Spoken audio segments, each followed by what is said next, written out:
Okay, so this is my first time going live as our traditional fireside chat, and I told you guys part of Grief Talk is to create a space that we have a healthy and protected space so that we can truly be helpful to those who are struggling. So I want to just say, first of all, that this isn't a performance. I may not have the right words all the time because I also want to talk from the heart. I don't want to talk from a script. I do want to talk with the knowledge from lived experience plus study. The phone may ring sometime. This is my first time. And if someone wants to ask questions, I don't necessarily know if I'll have the question, but if I don't know or have the right answer for you, what I will do is you can always email me and I will find an answer in the email. So let me just say this, since this is our first fireside chat, I want you to know what Grief Talk is about. So just in case you're scrolling and you just see this guy sitting there talking, I want to explain a little bit what Grief Talk is, okay? So Grief Talk exists because too many people have been told to move on. We're told to move on. We're told to stay strong. We're told to hurry up, get over it, and we're not ever given permission to tell the truth about what's going on the inside of us, about what we're carrying.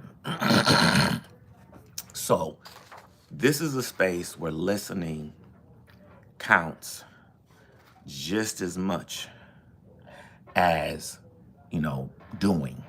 You have to listen. I didn't plan on being here. Matter of fact, I have a lot of things that I want to get through, but let me just share my heart. My name is Richard Brown. Some call me Coach B. I've been an ordained minister for, oh God, let's not go there. I'm 52. I've had some successes and I've had some fails. I'm genuinely authentic. And so what I want to do, hello, and yes, I can pray for you. But I want to be authentic about where I am and how I got here. I'm a funeral director, ordained elder. And one of the things that took place was when I got my license in the city I live in, and I'm getting ready to move, but there's only like a few funeral homes. And I wanted to open up a funeral home. My uncle used to own a funeral home, and I loved working with people who were going through the tough times and went through the process. And so what I did was I created a concept of a funeral home and was looking to expand and went live January of last year this time. Got my first case. I was excited. I was like, okay, but this is my prayer. Lord, if I'm going to do this funeral venture, I want to have and be different from other funeral homes. Why do the same thing everybody else was doing? So I created this to be different. And the area that we were going to be different in is through aftercare. So many people after the cemetery, excuse me, after the cemetery, it's like deuces. Thank you for this now concludes the services for Lottie Dottie. You can now return in your cars knowing that body will be properly buried by cemetery officials. Please be safe. I've been informed that there is a meal being prepared back at wherever they, hall, church, whatever. And take care. Have a wonderful day, family. Thank you. If there's anything that we as the funeral home can do for you, please don't hesitate to call us. Thank you very much. You all have a great day. You shake hands and then you leave. And when you get back to the funeral home, what do? You're focusing on the next funeral. So usually someone's back out on the floor and you got to get used to that funeral. So I wanted to serve families after the funeral. And so I was getting some things planned. However, a young lady, a 13-year-old girl was killed. And so much unrest started. And, oh God, it gets emotional. Because so much unrest started from that. I basically lost the funeral. Lost the funeral home. I was put out of my funeral. The funeral home I was leasing. And I lost the funeral home. And so when you lose the facility, and the facility no longer allows you to use the facility in the state of Ohio, you can no longer perform funeral services. I still have my funeral director license. So I had to ask, oh wow, wait, hold on. When someone truly disappoints you, how do you process it inside? Do you hold it in? Do you talk about it, or do you let it slide? And why do you think that's your way? Why do you think that's your way? If whoever wrote this is still on, I don't understand the last part of the question. So I'll come back to that in a minute. So it took me a few months to understand or figure out where I'm going to go. What am I going to do? Because now I'm out of a job. I did all this apprenticeship and I'm out of a job. So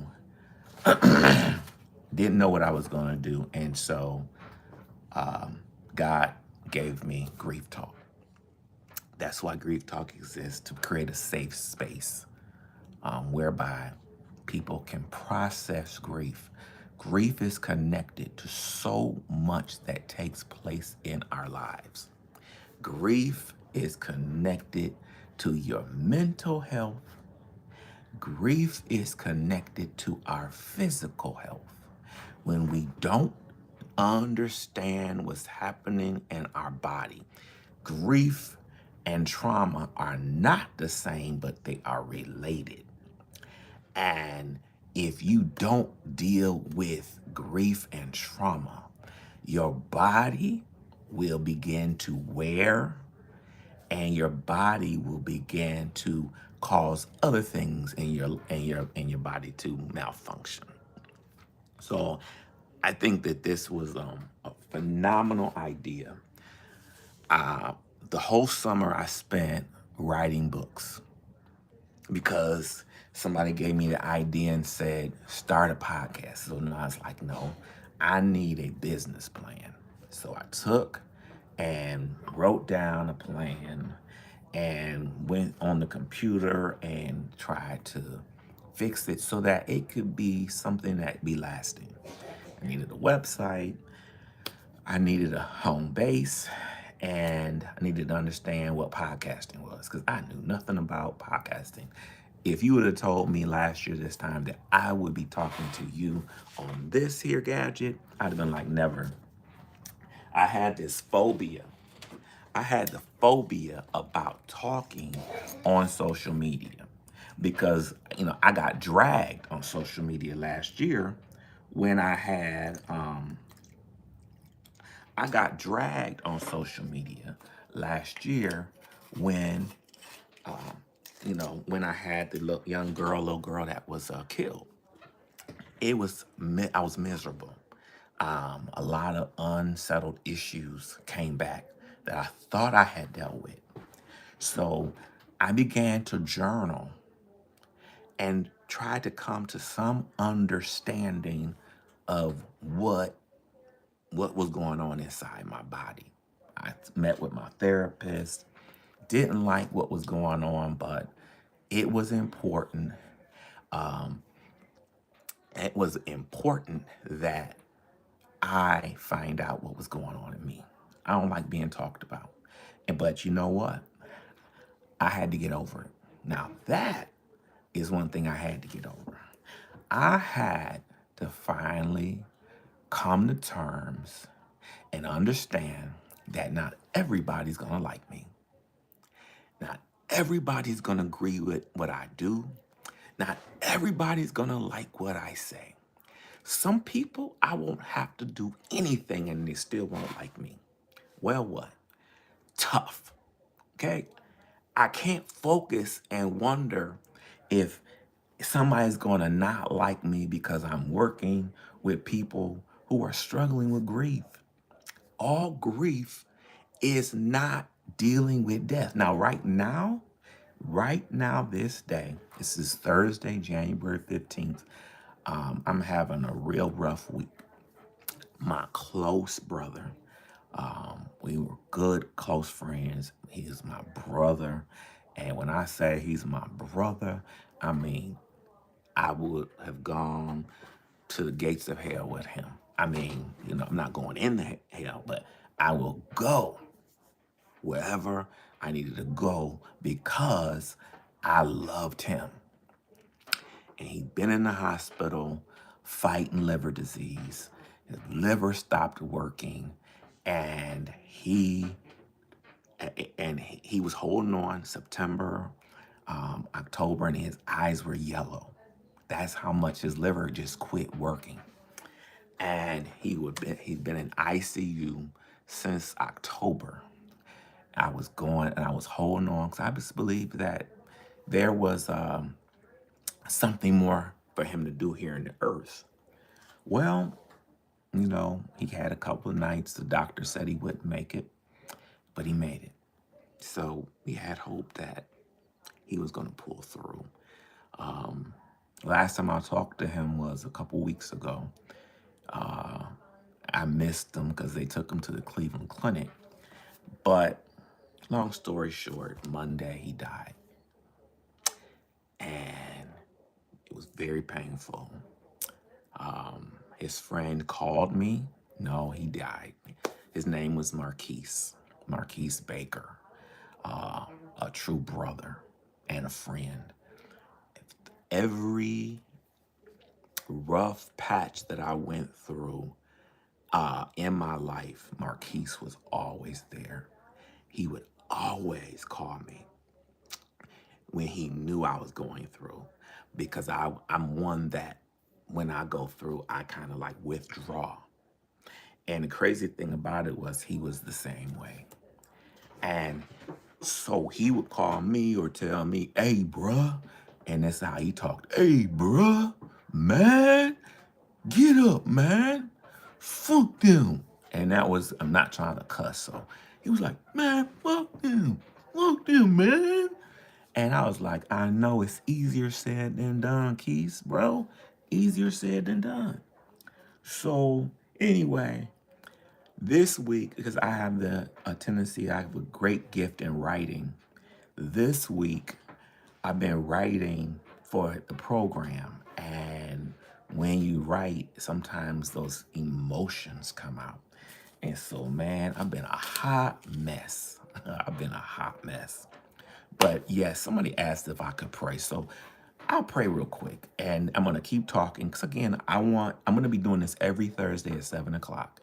Every Thursday at 7 o'clock. This is the first one. I'm going to come back next Thursday again at 7 o'clock. Hold on. My grandfather had cancer and it hurts to not have him in life. And I feel you. Listen, my grandmother just died. She was 94. I was her power of attorney. Last grandparent I had left, she just died. I understand that pain. Um, Man, when you lose a loved one, when you lose another one, you need a platform to talk about it after the service. When you lose a loved one, we all know that there's usually a ritual. You know, the ritual of gathering. Okay, well, we're gonna get a service together. Stuff like that. That's not enough. When you have somebody that has been intertwined in your life like this for your whole life, and whether they are shot and you never got a goodbye, or whether you saw them slowly wasting away, the loss is the loss. Death is the death. It's final. And the impact doesn't hit right away because you're dealing with the stages of grief. You're dealing with the denial and acceptance. You're dealing with, you're trying to like, okay, let's kind of see how we can do this. Let's try to, you're trying to brace yourself. Then you want to be strong. And then you got to make plans. You got people coming to town. You got to figure out what you're going to wear, what you're going to dress them in, what kind of songs that they like. You got so much that you're dealing with. You don't finally just kind of calm down and finally you're like, okay, they're gone until after the service, after the cemetery, after the repast, and not right after the repast because you still got family in town. Everybody's gonna go back to their lives and you're left to pick up, or you're left with a big hole that they filled. And you got to learn how to move forward. You just don't move forward. You got to do it healthily. The thing is, you have to forgive me. These glasses are new. The thing is that he was so close to me, even more than my mother and father. It hurts. He died from 2 years. He died 2 years. I think you're saying he died 2 years ago. But yeah, we have to learn how to move careful. We have to be careful. And one of the things that I found is this, and hopefully I can help you, Zanaba. But I don't even know how to pronounce it, so I won't. Never mind. But hopefully, one of the ways, um, one of the things. Hold on, I lost my train of thought. Um, okay, I lost my train of thought. Hopefully, it comes back. But one of the things that I want to do is I'm going to pray. But I created this because we need spaces like this that are safe. It's okay to scream and holler. It's okay, but after the scream and after the holler, that's Z. Okay. Don't laugh at me. Don't laugh at me. Where are you talking to me from? Real quick, if you can tell me where you're talking to me from. But people need this. People need a release after that. So one of the things that Grief Talk is going to do soon is we're going to host our first grief circle. It's going to be an 8-week grief circle. And I created like a curriculum. It's not like school, but it'll be for, I think I'm only going to have up to 8 people. Like it's going to be a tester. And I created a curriculum for 8 weeks. And those that are a part of Saudi Arabia, okay, those that do sign up, it'll be online. They'll receive the ebook, and they'll receive the ebook workbook. And it'll be a safe space. We'll come on and we'll be in a room and we'll talk. And I'm hoping that after 8 weeks, we can see some growth and some maturity. So that's what I'm looking to do. So Fireside Chat was created so that I can talk and be open for questions. I've written a few books, so what I'm gonna do is talk to you about some of the books that I've written, because the books will be out soon.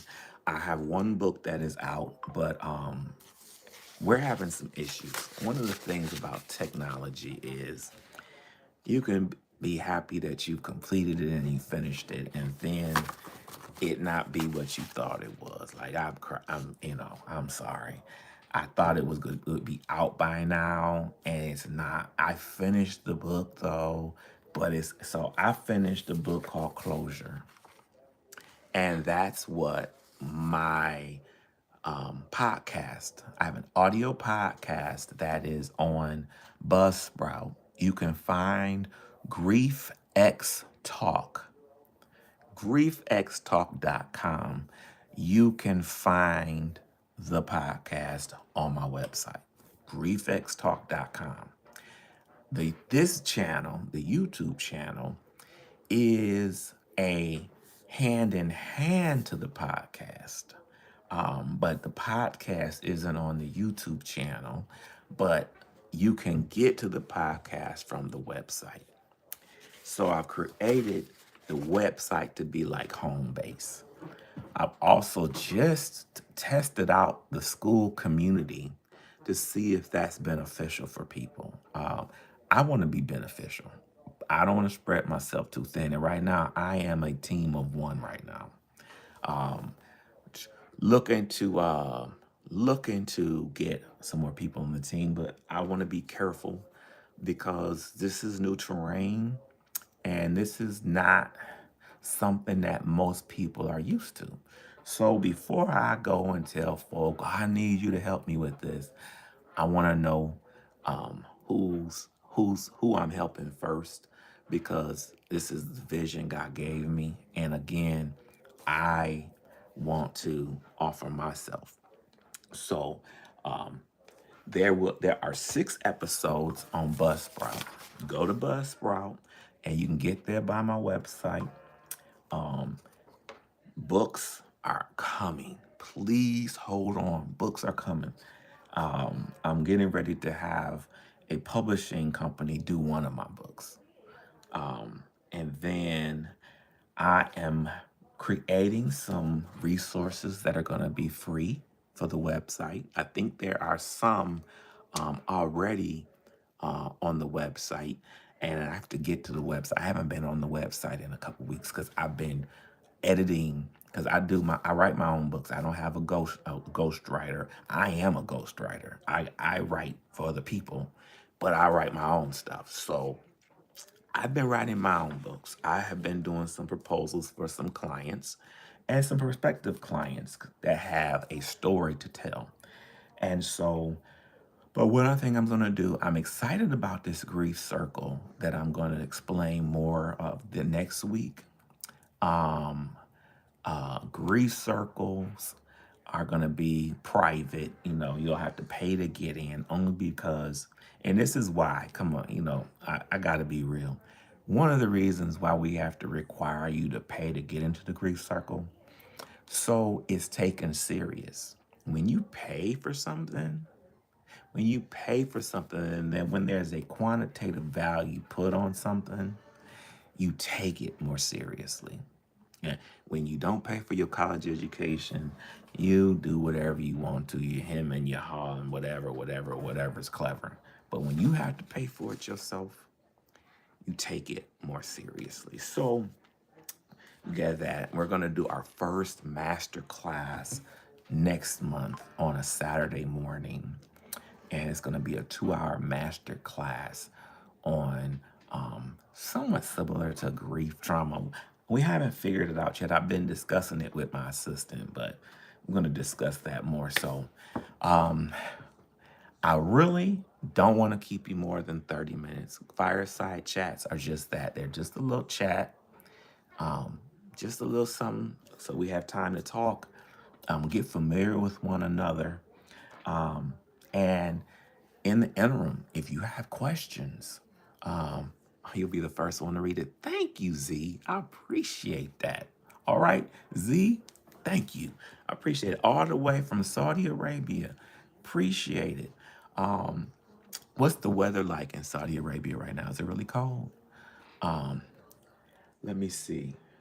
But as we go out, I want to say thank you for tuning in. Um, Thank you for tuning in. And I want to make sure that if there's something it's really cold. Wow, it's cold here. I had to shovel some snow today. Was not happy about it. And when I say it's cold outside. But I'm getting ready to log off because again, I want to be valuable. I want to be aware of time, and I want to thank you for the time that some gave. I don't know how many are on right now. It's 30 minutes. I don't want to go over 30 minutes. The only way I'll ever go over 30 minutes if it's a good, juicy topic. And I mean juicy topic. Now we get something and it's there. Like sometimes I'll have a friend join and or we'll be talking and we'll be amongst ourselves, stuff like that. And plus I gotta get equipment for the podcast because I'm just here. I'm just doing this because I'm learning it as I do it. But hopefully by next week, there's a book that's on the website or on Amazon or on one of the other sites because it's like I'm so fed up with how these things come about. But yeah, I want to talk about real issues with grief. Like one of the things that I've coined is grief relapse. Grief relapse. What is grief relapse? You know, something, and it doesn't have to be death because all grief is not death associated. Some grief deals with a breakup. You lost your house, but you lost something valuable. And you don't know where to put this energy now that it's lost. And it develops and we hold it in. And when you hold something in, it doesn't go anywhere. It's still there. And sometimes we say, I want to address it, but I'm not. I'm just going to let it sit. Do you realize that it does not go anywhere? So I wrote a book called Grief Relapse. Going along your way, and something happens that triggers the pain. And all of a sudden, you feel like you just got transported back to boom, when it happened. I went through and I was treated horribly in September of 2007. I was indicted facing 27 years in prison. Now, I didn't do it. It was politics. But I I remember the anxiety. I almost had a nervous breakdown. I mean, I was going through it. I mean, the hair I did have just kind of like left. I can kind of smile about it now because I look back now and see how strong I am and how equipped I am to deal and to address issues related around grief. But when I opened the funeral home last year, when they tried to scandalize me last year, just a local scandal. This was just local. They tried to do that to me. That being and seeing my name on Facebook in a negative light over stuff from '07 took me back to '07. It was crazy. And I had to go deep down and dig to write Grief Relapse. Another book I wrote is called Invisible Grief. Invisible Grief. Invisible Grief, Grief Relapse. And the book that's going to come out first, because I know it's finished, because I edited it, is called Closure Steps to Heal, Release, and Move Forward. The steps that you need to take to heal, release, and move forward. So I've enjoyed my time with you. If you have any questions for me or anything you would like me to address, please email me. Grief Talk Podcast, the number one at gmail.com. Again, Grief Talk Podcast, the number one at gmail.com. So email me. And until then, I will be back here next week at the same time. Now, I might do some live segments or some quick shorts or something like that. But Z, thank you. Email me, Z. Email me. I appreciate you. Yeah, I'm not a bad person, but people can make anybody out to be a bad person. I haven't made the best choices sometimes, but who has? But we're creating a space to get to know one another, and we're creating spaces to help one another move along. Nobody can judge anybody. We are all human. And if we have breath in our bodies, we're going to hurt, we're going to have problems, and we can't solve everything by ourselves. We need a connection, we need a community. And that's what I'm trying to create with Grief Talk, a community where we talk, we work through, we process, and then we move forward so that our next connection doesn't get attacked because of our last connection. All right?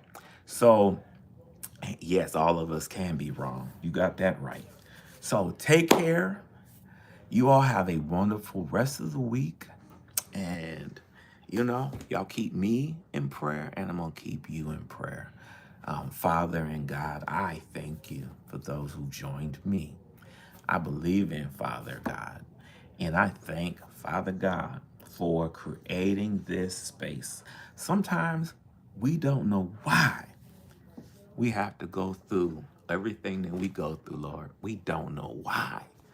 But if our living can help somebody else, if the tragedies and the trials and tribulations can help somebody else, it was all worth it.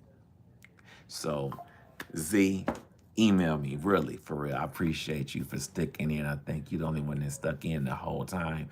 I don't know, but appreciate you all for joining me tonight. And then I'll be here again for our weekly Fireside Chat next week, Thursday from 7 to 7:30. You all take care, and remember to check out the website. Check out my 6 audio podcast on Buzzsprout. You can get that on the website. Check out the school community on Facebook. There's a school community. I created a school community, and then check out the other shorts that are on this channel. So do a lot of checking, okay? Check. And like, subscribe, or tell a friend if you know somebody that could use this assistance. Tell somebody. All right? Y'all take care.